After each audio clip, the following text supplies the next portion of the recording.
नमस्ते। एक सवाल है जो कभी न कभी मन में जरूर आता है। ये सब कुछ, ये पूरा ब्रह्मांड आखिर शुरू कैसे हुआ? इसका जवाब पता है कहाँ मिलता है? हजारों साल पुराने एक ग्रंथ में, विद्येश्वर संहिता में।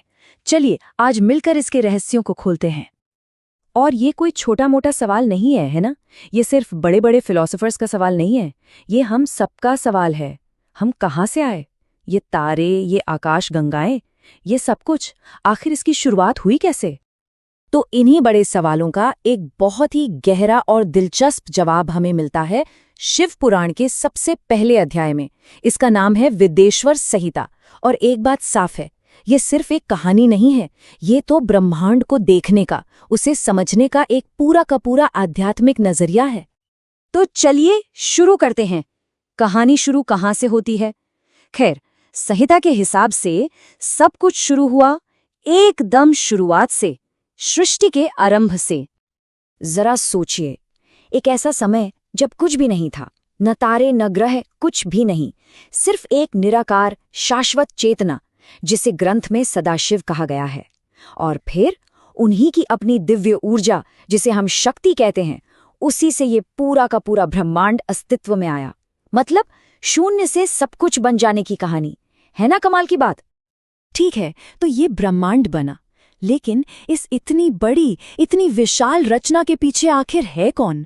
संहिता हमें इस कॉस्मिक डिजाइन के चीफ आर्किटेक्ट से मिलवाती है, और वो हैं स्वयं भगवान शिव। अब देखिए, संहिता के मुताबिक शिव वो हैं जो सब कुछ जानते हैं, जो हर जगह मौजूद हैं और जो सबसे शक्तिशाली हैं। और हाँ, एक आम धारणा है कि शिव सिर्फ संहारक हैं, द डिस्ट्रॉयर। पर ऐसा नहीं है। वो निर्माता भी हैं, पालक भी हैं और फिर संहारक भी। मतलब एक पूरा कॉस्मिक साइकिल उन्हीं से चलता है। उनकी जो 5 मुखों की बात होती है, वो असल में उनके इन्हीं अलग अलग कामों, उनके रूपों को दर्शाते हैं।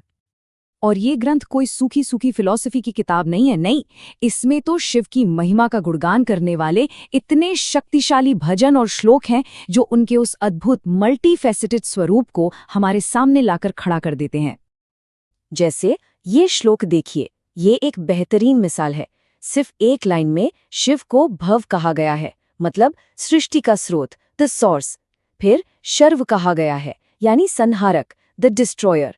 और वरद भी, यानी वरदान देने वाला। कमाल है ना? ये हमें दिखाता है कि कैसे एक ही परम शक्ति जीवन और मृत्यु, क्रिएशन और डिस्ट्रक्शन दोनों का प्रतीक हो सकती है। अच्छा, तो ये तो हो गई थोड़ी थियरी की बातें, लेकिन एक बहुत ही फेमस कहानी है जो शिव की इस कॉस्मिक रोल को आप कह सकते हैं एक्शन में दिखाती है। जी हाँ, हम बात कर रहे हैं समुद्र मंथन की कहानी की। और ये कहानी तो हम सबने सुनी ही होगी, पर इसका महत्व बहुत गहरा है। सोचिए, देवता और असुर दोनों मिलकर अमृत के लिए सागर मंथन कर रहे हैं, लेकिन अमृत से पहले क्या निकला? हलाहल विष। इतना खतरनाक जहर कि पूरी सृष्टि को एक पल में खत्म कर दे। सब घबरा रहे, सबने हाथ खड़े कर दिए। तब कौन आगे आया? शिव। उन्होंने उस जहर को पी लिया और उसे अपने गले में ही रोक लिया। तभी तो वो नीलकंठ कहलाए। यह हमें क्या सिखाता है? यही कि ब्रह्मांड में संतुलन बनाए रखने के लिए कभी कभी सबसे बड़े जहर को भी पीना पड़ता है, उसे सहना पड़ता है। तो देखिए, विद्येश्वर संहिता सिर्फ ब्रह्मांड की इन बड़ी बड़ी कहानियों तक ही नहीं रुकती। ये असल में हम सबके लिए, हर एक इंडिविजुअल के लिए स्पिरिचुअल नॉलेज और पूजा पाठ का एक सीधा साधा रास्ता भी दिखाती है। असल में तो इस ग्रंथ का पूरा राज, इसका सार, इसके नाम में ही छिपा है। विद्येश्वर, इसका मतलब क्या है? विद्या के ईश्वर, यानी द लॉर्ड ऑफ नॉलेज। तो साफ है, इसका असली मकसद हमें विद्या देना है, और विद्या का मतलब है सच्चा आध्यात्मिक ज्ञान। पर यहाँ एक बात समझना जरूरी है, विद्या और जो हम रोजमर्रा की इंफॉर्मेशन इकट्ठा करते हैं, उसमें जमीन आसमान का फर्क है। जानकारी वो तो गूगल सर्च करने जैसी है, राइट? हम बस फैक्ट्स जमा कर रहे हैं। लेकिन विद्या क्या है? वो उस जानकारी को अनुभव करके, उसे जीकर सच्चाई को समझना है। ये एक इनर ट्रांसफॉर्मेशन है जो हमें अंदर से बदल देती है और मोक्ष की तरफ ले जाती है। और ये सब सिर्फ हवा हवाई बातें नहीं हैं। ये ग्रंथ बहुत प्रैक्टिकल है। ये हमें रोज की पूजा पाठ से लेकर बड़े बड़े खास अनुष्ठानों तक हर चीज के लिए स्टेप बाय स्टेप गाइडेंस देता है। मतलब ये ज्ञान को जीवन में कैसे उतारना है, ये भी बताता है। एक तरह से ये भक्तों के लिए एक पूरी की पूरी हैंडबुक है। तो ठीक है, हमने कहानियां देखीं, फिलॉसफी समझी, पूजा पाठ के तरीके देखे, तो इन सब का निचोड़ क्या है? विदेश्वर संहिता का असली सार क्या है? अगर संक्षेप में कहें तो विदेश्वर संहिता सिर्फ एक किताब नहीं है, ये शैव धर्म की बुनियाद है, उसकी नींव है।